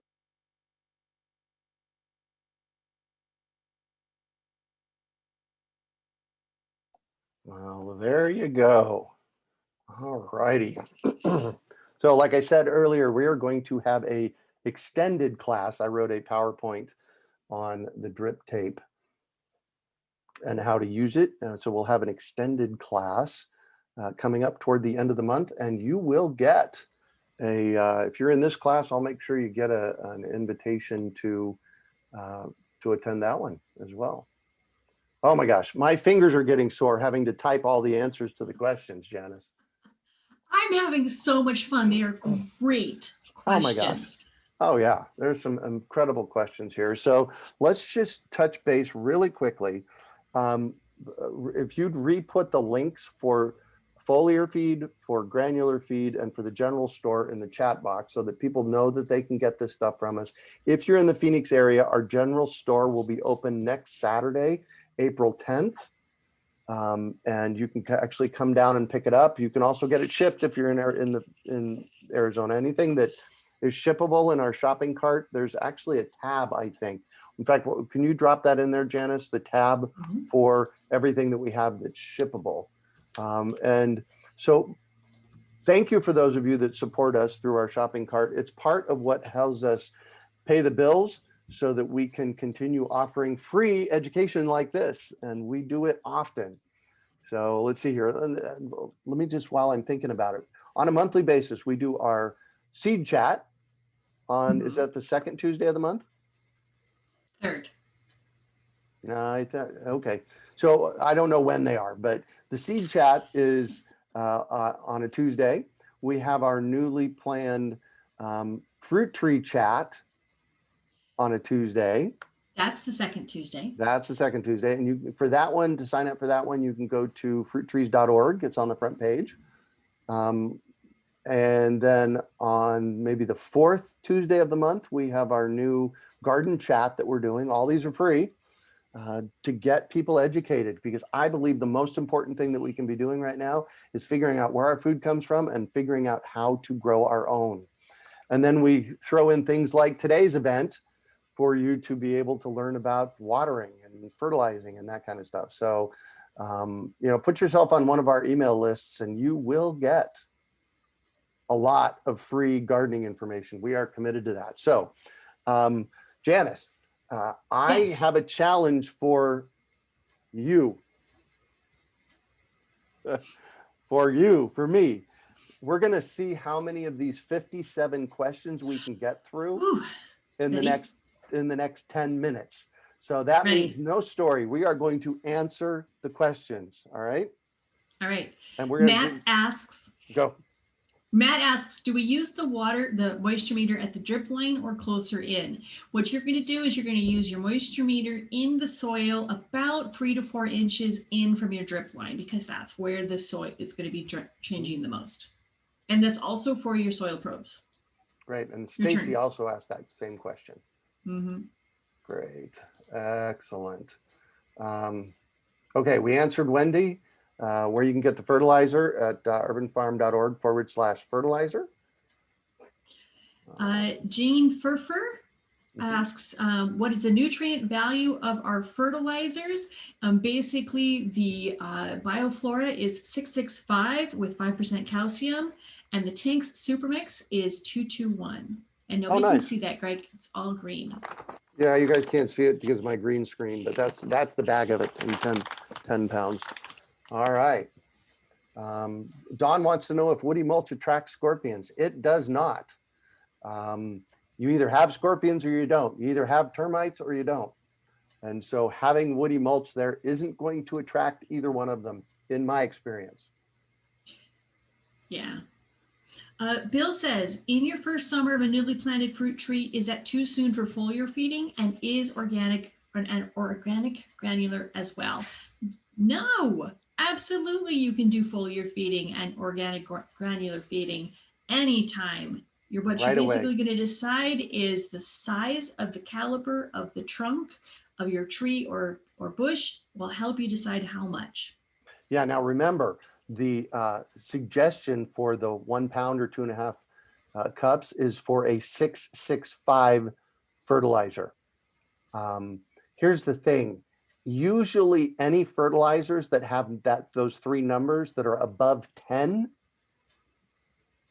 as a general rule, are not organic. So when you look at those 3 numbers, I don't have anything to show you with those 3 numbers on it. It's just 3 numbers. It's like 6-6-5. That's the nitrogen, potassium, and I can't even remember the third one. But that's the fertilizer. That's the macro fertilizer. The azomite is actually the micro fertilizer, and that's something that you need in addition to that. Marianne says, my neighbor has a gopher. Please advise. It's not too far away. Well, put your trees when you plant them in gopher baskets, and then follow all their directions, the rest of the directions. That will, all the foliar feeding and the fertilizing will have the tree get established quickly. And once a tree is established, the gophers don't do that much damage. Brent asks, how heavy of a drench on the leaves for the foliar feed? Well, what the trees need is a temperature about 70 to 74 degrees is optimal, not required, but that's the best time. And that's when the stomata will open and they can start intaking the nutrients. How'd you get so Humic smart? acid, I don't know, it happens. Humic acid will intake, help open the stomata as well. But what you're doing is just a light spray on the leaves, top and bottom. Well, you don't need to drench them. How'd you know that? I learned something new. So I'm a Which part? big, the opening the stomata and all that kind of stuff. Wow. Awesome. Dina wants to know, for chip drop, is the mulch dried? It is not. It is fresh. Usually it's been chipped within 24 hours of it landing on your driveway, and there will be some heat coming off of it, which Oh, yeah. is actually really good. That heat is the microbes starting to break it down. So Wear a yes. mask. Um, Wear a okay. mask. When you're moving that mulch, wear a mask. Oh yes, definitely. Definitely. Jorge says, should you create a deep basin around your tree and fill it up with every watering? Is there a concern on the trunk for trunk-based disease? Well, Jorge, what we really want you to do is to have a nice basin around the tree about the size of the drip line so that the water will fill it in, and that's a good place for the water to sit, and then it will sink down into your soil. Clay soil, sandy soil, it's a whole other class on that I like to do. But yes, that is every watering, fill that basin up, because what you're trying to get is about 3 feet down for those fruit trees to get down into the roots. Is there a concern for trunk-based disease? The disease will happen if your tree is too low in the soil. So if you're not planted at the root flare and above the soil, and the root flare below is below the soil. If that's not the case, you have a potential for trunk-based disease. If you have woody mulch coming up against the tree and staying there, then that's a potential for tree disease. But if it's just water, no, water will not create the disease. It's that other stuff sitting up against the soil, against the trunk, that will give you the concern for the diseases. Excellent. All right. Oh, when you clear one, it shifts my screen. It's like I had my question, then it shifted away. Matt wants to know, do you have a printed or digital calendar that shows all of the watering and feeding dates? Watering dates, that's up to you. You have to use the moisture meter. You have to look at the tree. You have to figure that out on your own. So no on the watering, yes on the feeding dates. In your fruit tree member area, for those of the people that have bought trees and stuff from us, there's a fruit tree member area, and there is our foliar nutrition schedule. Looks like this in color. I printed it in black and white. It tells you what to do every month for foliar and for granular. And on foliar, Jackie wants to know how do you foliage feed during dormancy when there's no leaves? That is an excellent question, and I know I have no brain right now. So hey, Raymond, I hear Raymond in the background. Yep, Raymond is in the background. What? You said you'll be done about 11. Hold on, mute you, Janice. All right, there we go. So you actually are foliar feeding the branches. That stuff is actually taken in through the branches. That's really important. So yeah, you're good to go there. Kimberly says, can I plant veggies close or around a large, heavily pruned ash tree? Will the watering of those vegetables hurt the tree? Probably not on a large tree that's well established. Here's what happens. When you put vegetables and fruit trees in the same basin, if you're watering the vegetables every day or two, and the fruit tree needs to be watered twice a month in the summer, once a month in the winter, that tree's getting too much water. So that's something you're going to have to figure out by experimenting with it, Kimberly. Anonymous wants to know, what is bud break? I think a couple of people asked that. What is bud break? Bud break is in the spring here for us here, and it's in the winter when you go from a straight branch to all of a sudden seeing the buds of the leaves and the flowers starting to expand a little bit. And then over the course of a week or 10 days, they expand and you get a leaf or a flower. That's what bud break is. You're muted, Janice. Steve asks, how do you get water down 3 feet here in Phoenix when the ground is so hard?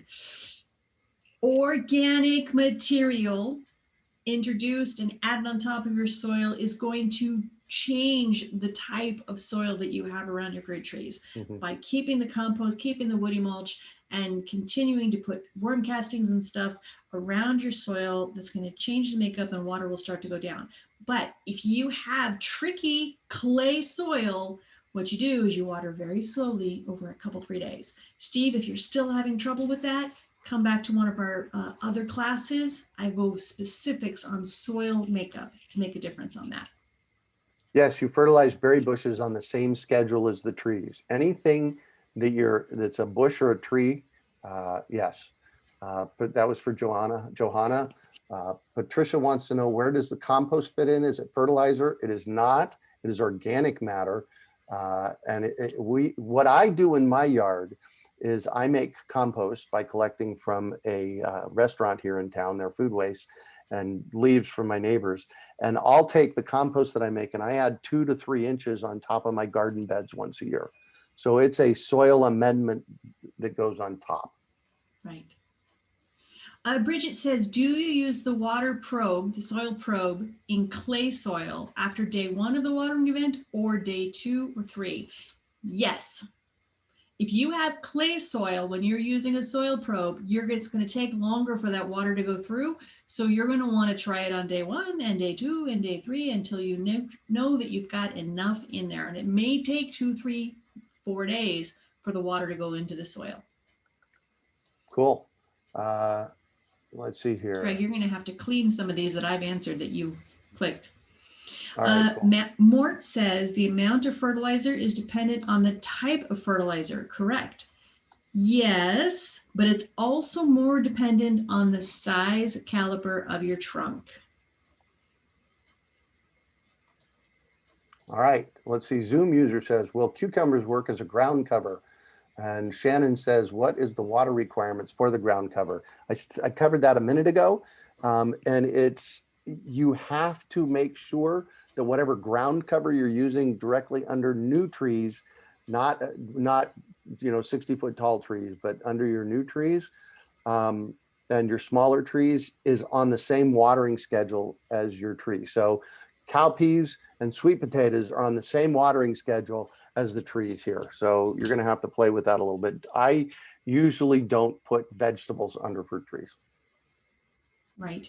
Wendy asks about the similar question. She has mallow all around her sapote tree. She eats it and it's loving the weather and spreading rapidly. I've got that going on in my yard with other plants. Oh, yeah. But is this edible weed lower the ground temperature as well as the sweet potatoes and cowpeas?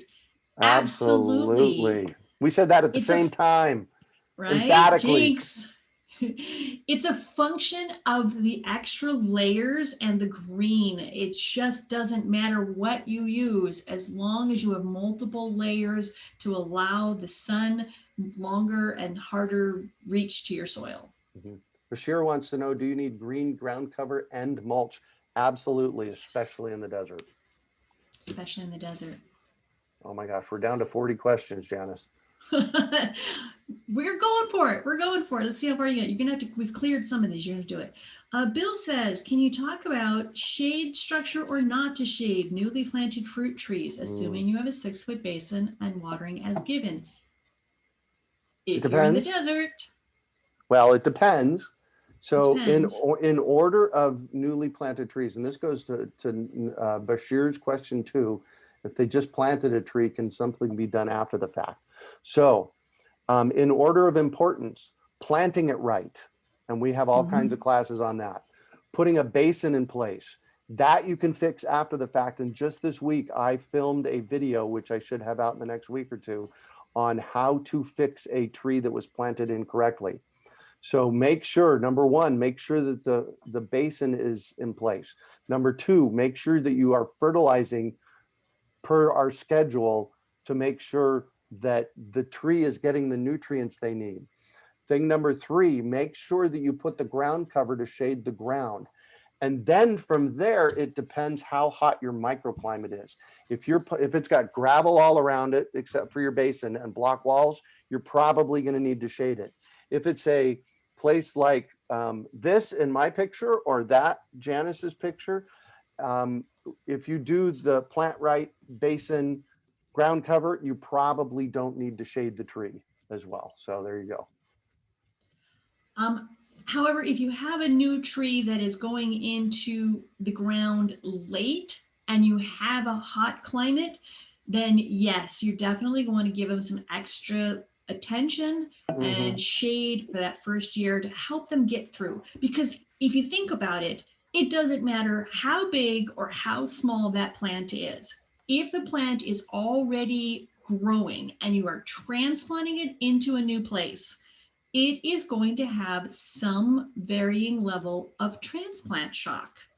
It doesn't matter what size the plant is. If you're talking a little tomato seedling or if you're talking a great big tree, you have transplant shock.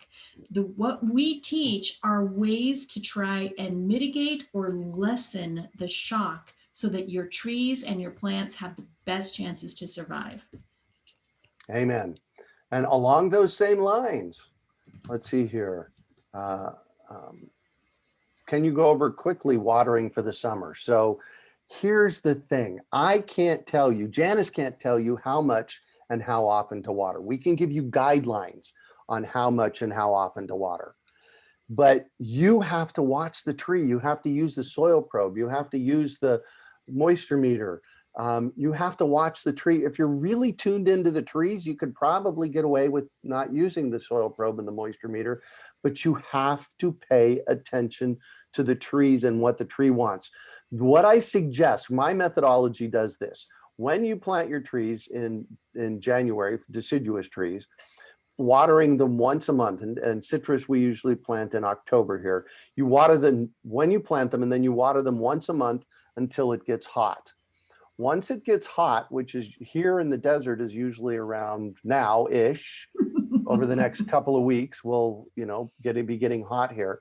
You want to start watering every 2 weeks. Here's the thing. An overwatered tree and an underwatered tree, the damage looks the same. So once your tree starts drooping, what are you going to do, Janice? You're going to go use your meters no, some people will water. Exactly. But we teach you to use your tools and your observation. Exactly. So if you follow my watering methodology, once a month in the winter, twice a month in the summer, or every 2 weeks, by June 10th, if you water it on June 1st, by June 10th, if the tree's drooping a little, you know it needs water. You know you're not overwatering it. So we can't tell you how much and how often. You have to figure that out by getting in tune with your trees. Right. It's interesting. Right now, we are hitting 90-degree temperatures here in our valley. Yeah, I was talking to my kids who live in Ohio, and they had snow. I mean, it was 30 degrees overnight. You cannot apply the rules that we teach you based on the timing. You have to apply it based on your weather and what's happening in your area. So whatever we teach, it's contingent, it's dependent on the specifics to your area, to your soil, to your plants, but it is applicable. All right. Mary Lone says, can you use the different products, the foliar products together in the same spray? Oh, yes. Yes. All the time. Now, our calendar tells you which ones to use together. Sorry, Janice. That's okay. If you have already purchased something from us, you have access to a member area where we have a lot of videos on fruit tree planting and resources. These are started locally, but we are expanding our program to go beyond that. All of those areas in our member resource is available to you once you've made a purchase at store.urbanfarm.org. You can go up on the top of the page and you can click on member resources. In the member resources area, we have a link to our nutrition program, which tells you how much and when to fertilize. And that is based on our area, and you can adjust it to make it to your area, but it's still going to be applicable the same. If you want to just have your own hard copy, I put a link in the chat room to our harvest calendars. And on the back of our harvest calendars, we have our foliar schedules. Cool. All right. So Don has 2 questions. Is it okay to fertilize my mom's grapefruit tree if we miss it in February? Yes. Number 2, I'm thinking about buying fruit trees. Which ones pair well together? I would like an orange tree, and my husband was thinking of apricot. You can absolutely do oranges and apricots together. And they do grow in Arizona. So you're in Arizona.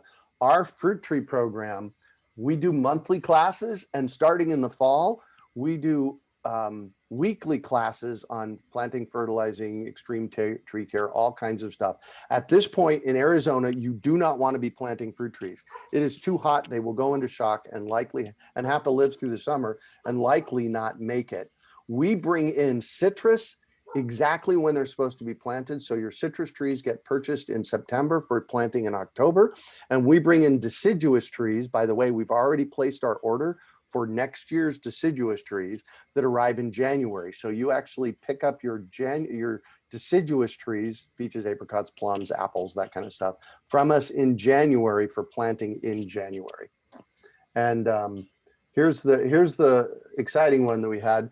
Robbie says, read that foliar feed inhibits the cuticle on a leaf for exchange of gas, etc. I'm going to read the text that I got back from Derek's. He says, Sol is a molecular structure. It's small enough to penetrate the cuticle. It also has the ability to stimulate the opening of the stomata. Interesting. Allowing the nutrients to grow directly in the cell. Wow, that's a cool. All right, I got that. The molecule carries calcium on its structure, which triggers the guard cell to open the stomata. Foliar feeding is done in nature when it rains. It's very beneficial to leaves. I had this guy that I know from high school say to me a couple of years ago, hey, Greg, how come no, he knew. He said, my grass grows more after a lightning storm because apparently the lightning reacts with the air, creating nitrogen. So then when it waters, it's putting a light layer of nitrogen on our plants. And so there you go. Thank you, Derek's from High Creations. Those guys rock, man. That's stomata. That's stomata opening. It's a normal process at night when the plant is cooler for our plant. The openings are little holes on the bottom of the leaves usually, and that happens normally at night when the cool weather, and that's how they breathe. That's how we want the plant to be able to uptake the nutrients. So much for answering quick questions, right? No kidding. What size is recommended for purchase for a new grapefruit tree if we want to have some fruit the first year? You don't want to have fruit the first year if you're planting a tree, because there's a saying in gardening, roots, then shoots, then fruit. You need to plant a tree and get it established. I say it's going to take 3 years. I'll get 3 fingers up. I'll say it's going to take 3 years for you to get a steady supply of fruit. Any fruit that shows up on a tree, on a newly transplanted tree, you need to take it off, because the energy, a fruit tree's ultimate goal is to make fruit. So if it's making fruit, it is taking all of its energy and putting it into the fruit and not the root. So you could kill your tree the first year if you leave too many fruit on it. So there you go. Yep. So Lalani asked, and we may have already answered this. She says, do you spray with Sol, then spray with Essence, then spray with Noble Gills for each application?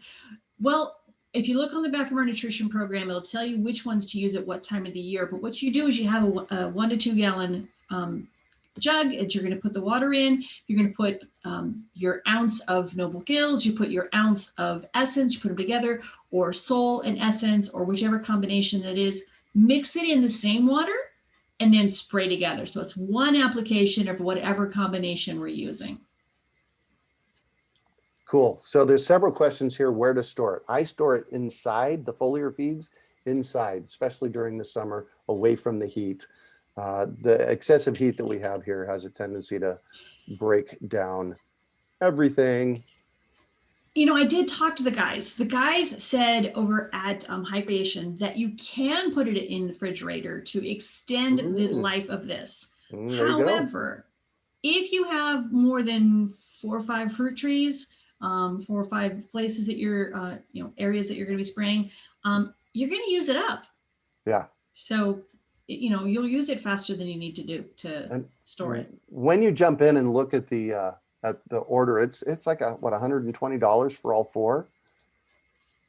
But remember that $120 or whatever the cost is for gallon. That's 128 ounces. It's 4 quarts. 4 quarts. So that is at least 128 doses. So that's less than $1 a dose. And if you're doing a half dose, that could be, 256 doses. So it goes a long way. It's $145 value for $115. Great. Cool.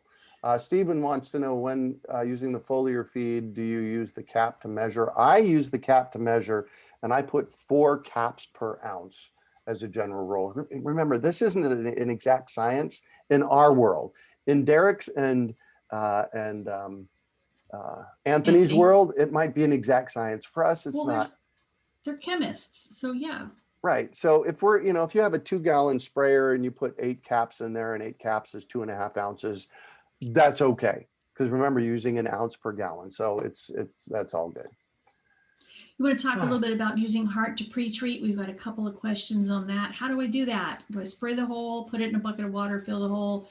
Not understanding it. How much do you use for that pre-treating? I remember them saying it's 2 ounces per gallon. Does that sound right to you? Yeah. I think that was what he said. Yeah. All right.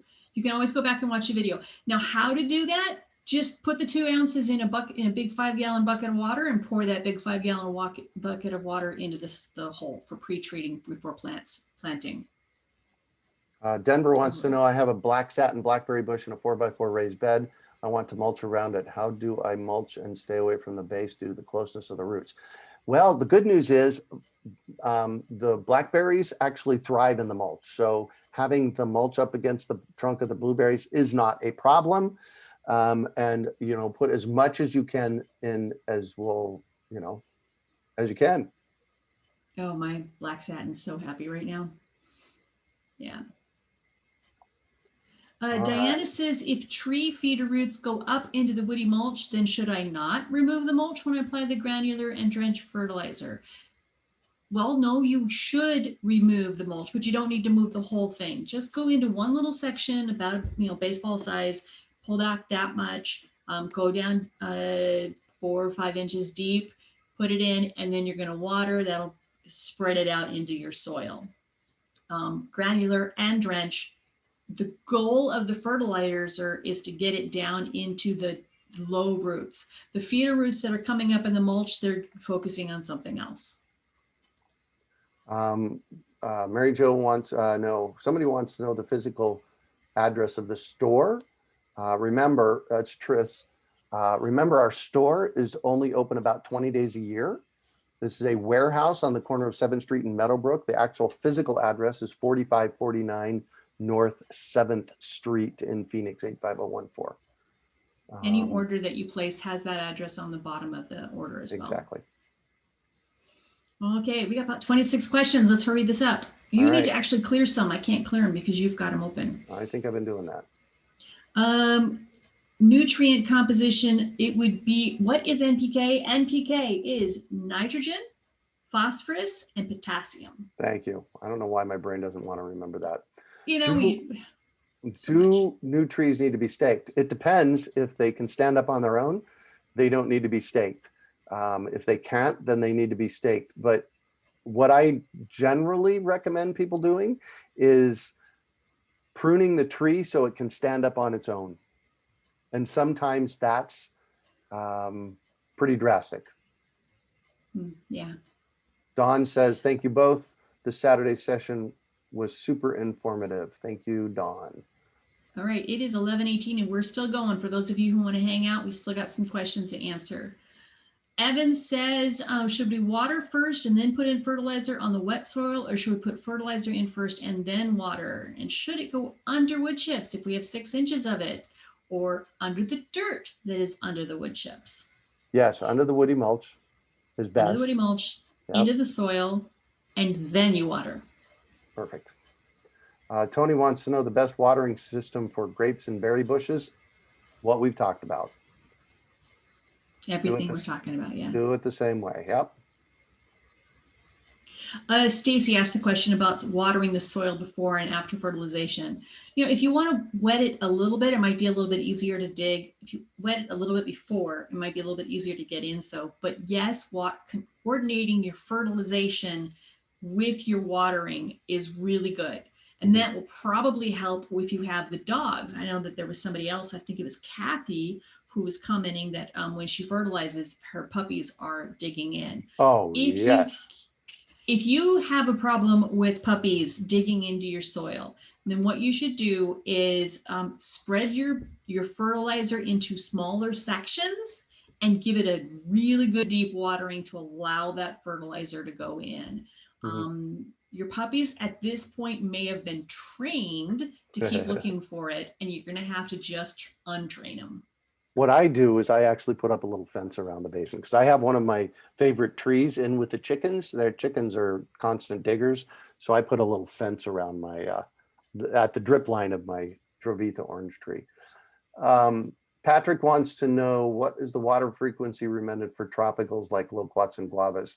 Do them the same way, Patrick. Yeah. This is an unanswerable question. And we call them, or they're called cones, KOANs. When I use a moisture meter, different areas of the basin show different readings. The basin may be in the middle, but by the trunk, it still appears wet. Which setting would I rely on? You're just going to have to make it up. You know, that's going to show where your tree is drinking up differently. The soil composition is probably going to be a little bit different based on what's been happening in your stuff. But unless you are staying so high in the blue that and nothing changes, it's going to even itself out because water does that. You never want to allow your roots to get into the dry zone. So whenever you get that feeder zone into the low of the middle, right above that, that's when you're going to water.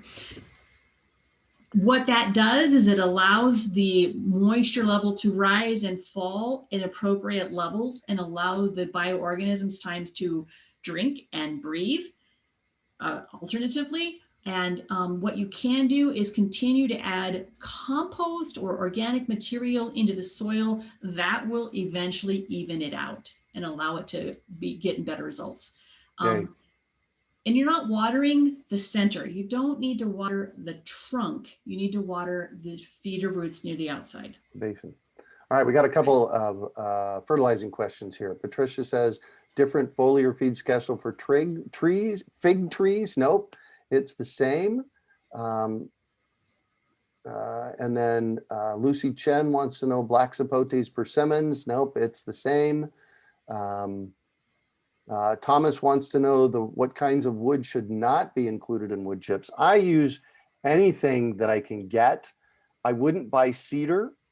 Make sure that it's unpainted because you can actually buy painted wood chips. It's like, really? Seriously? You don't want treated, you don't want painted, you don't want colored or dyed. And as far as the type of plants, anything that the nature can work through, they'll take. The more mixed, the better. But if you happen to get a load that's all one kind, it'll figure it out. Yeah.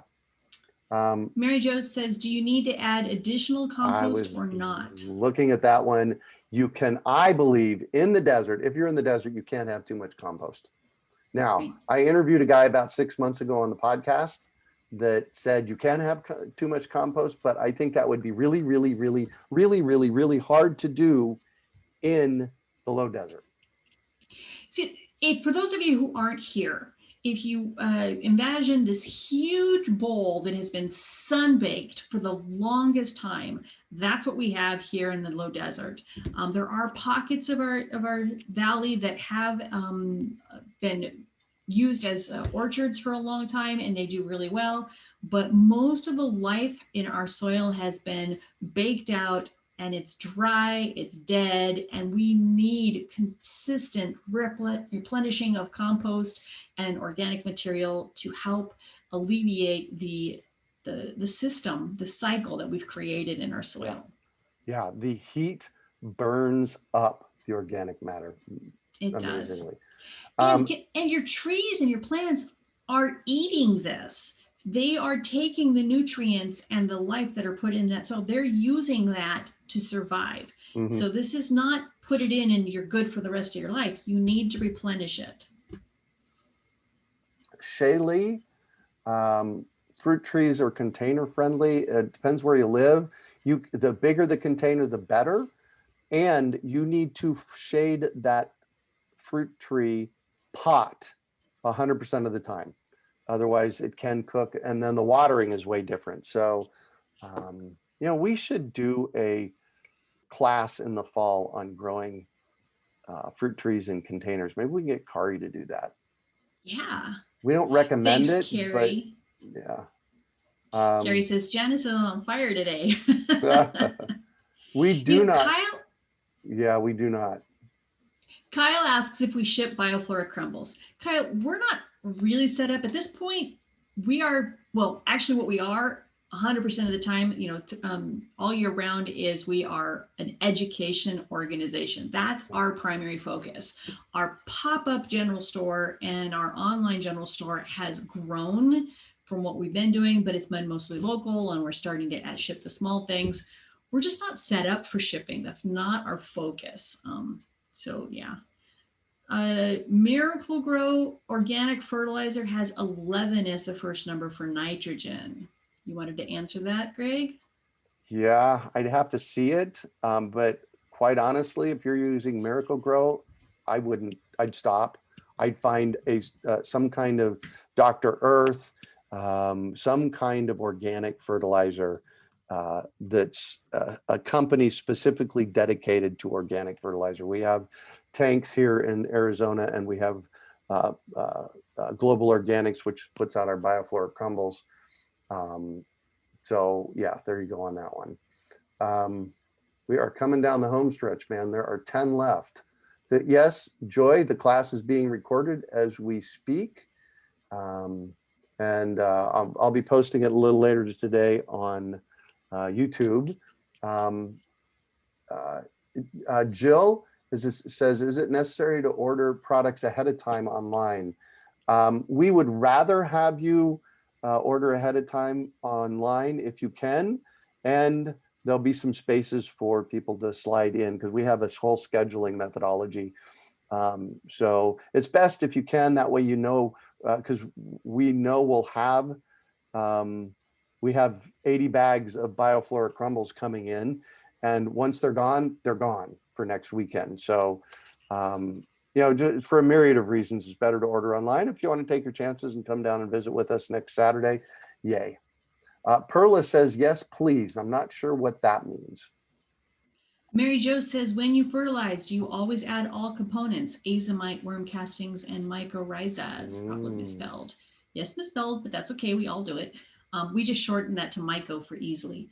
I thought it only went in at planting. Okay, azomite does get used up, but not as fast. Worm castings, absolutely you need to replenish. And mycorrhiza is, it's beneficial for trees and plants that are struggling. And you need it when you first first plant. So if you do buy that, save the mycorrhiza, you can use it when you plant your vegetables, or if you have a tree that's struggling. But yes, you would want to add the worm castings and the azomite. Yeah. Anonymous attendee says, how much azomite do I apply for a vegetable bed 4x16? I'd say a 5-pound bag. We sell 5-pound bags of it. 5-pound bag would be good for that. Let's see here. Gail says, for a 4-foot wide bed, maybe 15 feet long, how many drip tapes do you recommend? What I do on that is I put a drip tape every foot. So 4-foot wide would get 4 drip tapes, 15 feet long. So 15, 30, 45, 60, you'd buy a 100-foot roll of drip tape, and the other miscellaneous parts. You can email me, greg@urbanfarm.org, if you want more suggestions, and better yet, come to our class on the 25th. Yeah, and if you look online at our drip tape information, there is a whole instruction on what to do on the drip tape to install on our store as well. I changed my orchard into a drip tape system this last year, and so I had drip tape or drip irrigation. I had drip irrigation because that's what we had in the area, and I actually left it there, and I switched one of the valves in my system over to a drip tape system.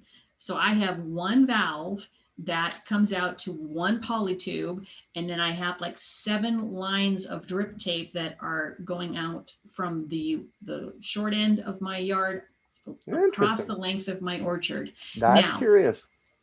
This is really, really working beautifully in my clay soil because, well, for my orchard, it's the full section. I don't have one basin. I have a whole backyard that's my orchard. And the water is going across the full section of the orchard at a slow enough pace that it's going into the clay soil beautifully. Raymond and I were just out there this morning working in it, and we had to put some stuff in there, and he was getting his sledgehammer and the little rebar because we were going to put up this little tiny fence for this one section, and he pushed and it went in beautifully. It was so easy to work with. Loved it. Nice. All right, we got 3 left. Yes, Carrie, you can cover the drip tube with mulch or soil if you want. I usually put them on the top. Stephanie, so this, we have 2 questions left. This will give us 110 questions that we've answered since this thing started. Stephanie says, my black walnut tree is over 100 years old. Last few years, aphids attacked it each summer. The only solution I have found is a poison I treat the soil roots with.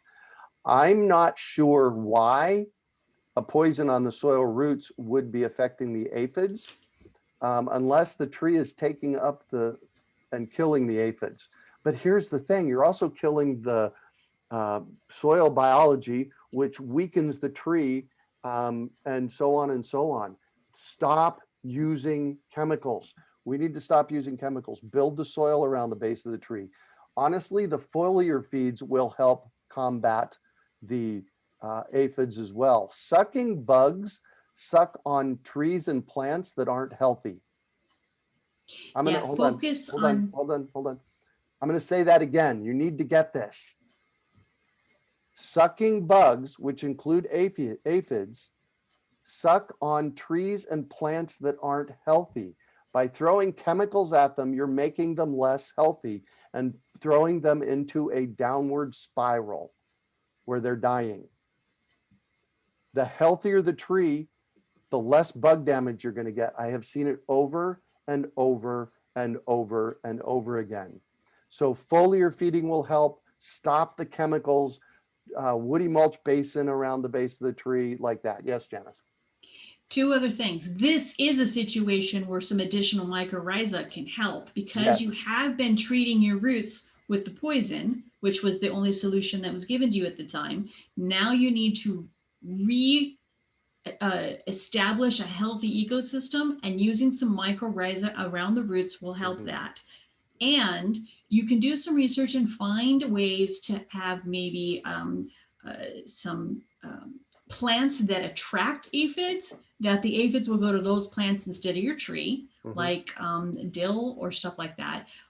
Or you can plant aphids, plants around the trees, I think marigolds or some, that will repel. So you're going to want to look for either a sacrificial plant somewhere close but not right next to your tree, or repelling ones around it. So marigolds planted in pots near your tree would be nice. Fix your soil. You'll be happy with that. Yeah, I love this. Carrie says, Janice is on fire today. Love it. Carrie also says, yes, the foliar feeding turned my lemon trees around amazingly. And she said, And she said, even not following the exact schedule. Whatever you can do is going to help dramatically. Jennifer says, this is our last question I have. Jennifer says, our citrus trees are recommended. The pots our citrus trees are in recommended adding a waterproof coating to prolong the life of the pot. If you're adding a waterproof coating, that's chemicals. Do you want those chemicals in your, in your plant, tree, whatever? I'm assuming she probably has on some of those fabric pots. That might. You wouldn't line a fabric pot. I'll bet it's probably more like clay pots. How might this impact evaporation and fertilizing and watering schedule? Pots are a game of its own. So, you have to depending on your area. Yeah, it's depending on your area. And I'm clicking, bada boom, that's 110 questions answered. Wow. Yes, Janice.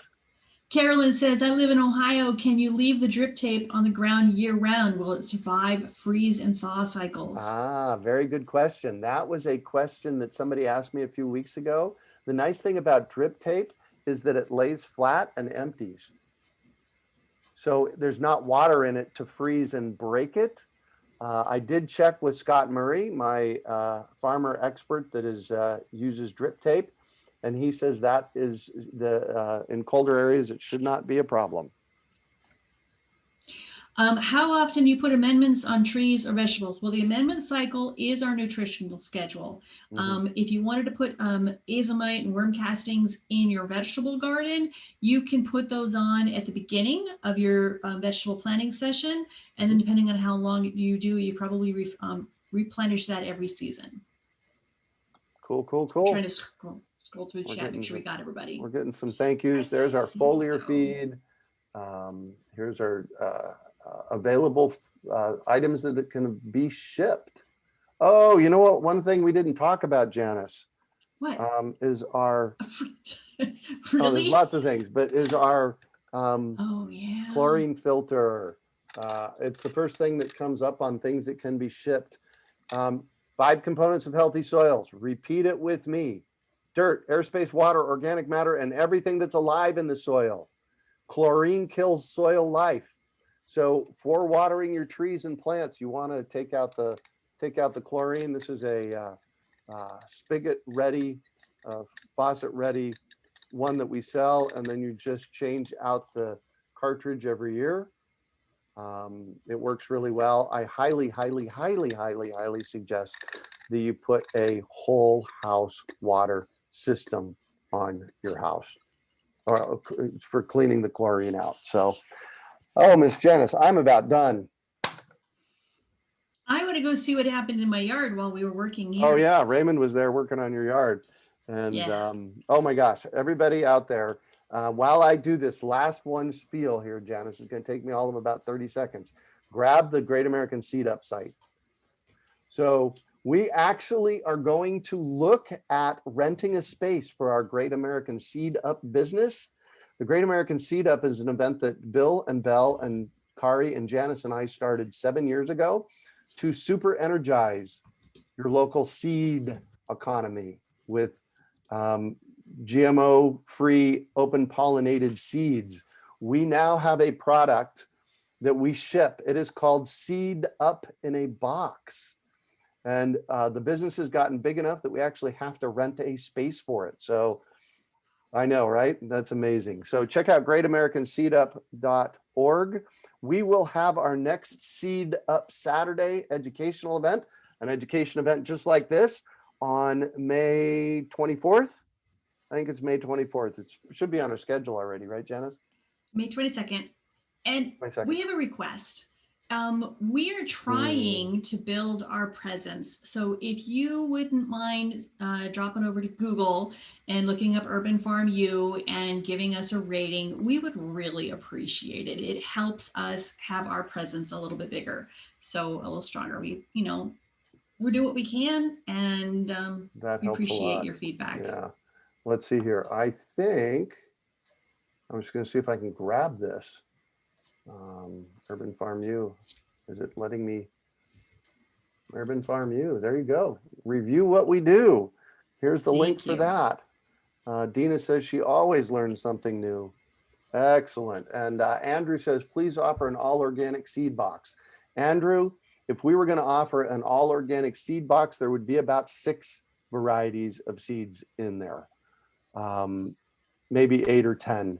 And they would be so dang expensive. Here's what I tell people to do.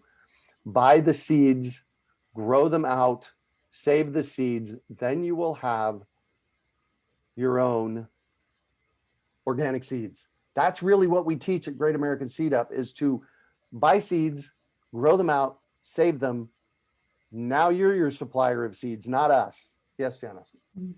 They are heritage, non-GMO to start. Some of those are organic, but we're not going to be limited to that. Yeah, you grow them organic and you have organic. Yeah. I'm exhausted. I'm going to go hang out in the I'm yard. not. I'm pumped. All right. Well, that I'm pumped, but just, you know. Oh, Miriam wants to know when the next farm tour is. That is a very good question. Maybe in the fall. Maybe should I let the cat out of the bag a little bit, Janice? I don't know. Basically, we're not going to offer it this spring. It's too early. This summer, it's too hot. So probably this fall. Yeah, and I am working on a web series of urban farm tour things. Nice. And yeah, I met with TW yesterday for quite a little while, Janice, and that's turning into a thing. So yeah, I love it. then you'll just be able to come and see it via YouTube or maybe even Netflix. Who knows? All right. April 13th, that's 2 weeks. We're going to have our tree care chat. Mm-hmm. And then we're going to have the following week, we'll have our seed chat. And the following week, we'll have our garden chat. And then we'll have our intro to Gyp Tape. Check out our events, urbanfarm.org/events. You can sign up for any of these. Thank you. Have a great weekend in the yard, guys. See you next class. Bye, everybody.